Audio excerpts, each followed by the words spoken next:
જય શ્રી કૃષ્ણ મિત્રો, આજે આપણે સુંદર મજાની ચતુર સ્ત્રીની વાર્તા સાંભળીશું. આ લોકવાર્તા ચતુર કણબણ, કણબીની પત્ની અને લક્ષ્મી માતાની ખૂબ જાણીતી ગુજરાતી વાર્તા છે. આ વાર્તા દર્શાવે છે કે જ્યારે ઘરમાં બુદ્ધિ, ચતુરાઈ અને સમજદારી હોય ત્યારે લક્ષ્મીજી કાયમ માટે સ્થિર થઈને રહે છે. ચતુર કણબણ અને લક્ષ્મી માતાની લોકવાર્તા. એક સુંદર અને સમૃદ્ધ ગામમાં એક કણબી અને તેની ચતુર પત્ની કણબણ રહેતા હતા.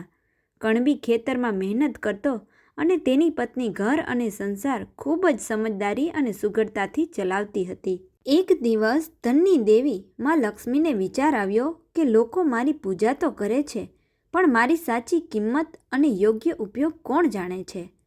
કણબણની બુદ્ધિ અને સંસ્કારની પરીક્ષા લેવા માટે લક્ષ્મીજીએ એક નિર્ધન વૃદ્ધ સ્ત્રીનું રૂપ લીધું અને સાંજના સમયે કણબીના ઘરે પહોંચ્યા. વૃદ્ધ સ્ત્રી લક્ષ્મીજીએ ઘરના આંગણે આવીને હાંકલ પાડી, બેટા, હું દૂરના ગામથી આવી છું. ખૂબ થાકી ગઈ છું. આજની રાત મને તારા ઘરમાં આશરો મળશે? કણબણે દયાળુ હૃદયથી વૃદ્ધાનું સ્વાગત કર્યું. તેણે પ્રેમથી તેમના પગ ધોયા, બેસવા માટે આસન આપ્યું અને રોટલો તથા દૂધ જમાડ્યા. વૃદ્ધાના રૂપમાં રહેલા લક્ષ્મીજી કણબણના સંસ્કાર અને પ્રેમ જોઈને ખૂબ પ્રસન્ન થયા. રાત્રે આરામ કરતી વખતે વૃદ્ધાએ કણબણને કહ્યું, બેટા, હું તારા આતિથ્ય સત્કારથી ખૂબ ખુશ છું. હું તને એક વરદાન આપવા માંગુ છું. તારે જે જોઈએ તે માંગી લે. કણબણ ચતુર હતી. તે સમજી ગઈ કે આ કોઈ સાધારણ સ્ત્રી નથી, પણ સ્વયં ભગવતી લક્ષ્મીજી છે. તે જાણતી હતી કે ચંચળ લક્ષ્મી એક જગ્યાએ વધુ સમય ટકતા નથી. જો તે ધન દોલત કે સોનું ચાંદી માગશે તો તે આજે છે ને કાલે જતો રહેશે. તેણે નમ્રતાથી કહ્યું, માજી, તમે મને વરદાન આપવા જ માંગતા હો તો મને સવાર સુધીનો સમય આપો. હું મારા પતિ અને પરિવાર સાથે વિચાર કરીને માગીશ. લક્ષ્મીજીએ તેની વાત સ્વીકારી લીધી. રાત્રે કણબણે તેના પતિને બધી વાત કહી. પતિએ કહ્યું, આપણે ધન, દાગીના કે મોટો બંગલો માગી લઈએ. પણ ચતુર કણબણે કહ્યું, ના, ધન તો આવશે ને જતું રહેશે. જો લક્ષ્મીજીને કાયમ માટે આપણા ઘરમાં રાખવા હોય તો આપણે એવું કશુંક માંગવું પડે જેથી આખું ઘર સ્વર્ગ બની જાય.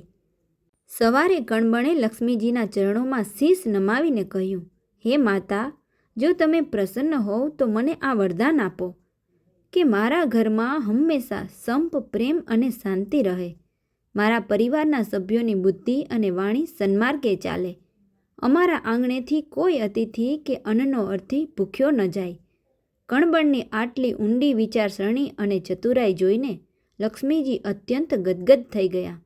તેમણે પોતાના અસલ રૂપમાં પ્રગટ થઈને કહ્યું, ધન્ય છે તારી બુદ્ધિ, તું ખરેખર ચતુર છે. જ્યાં પ્રેમ, શાંતિ, સદ્બુદ્ધિ અને અન્નદાન હોય ત્યાંથી હું લક્ષ્મી ક્યારેય દૂર જતી નથી. તે ધન ન માંગીને ધનનો સાચો આધાર માંગ્યો છે. માં લક્ષ્મીજીએ કણબણને અખંડ સૌભાગ્ય અને ક્યારેય ખૂટે નહીં તેવા ધન ધાન્યના ભંડાર ભરેલા રહેવાનું વરદાન આપ્યું અને કાયમ માટે તેના ઘરમાં વાસ કર્યો.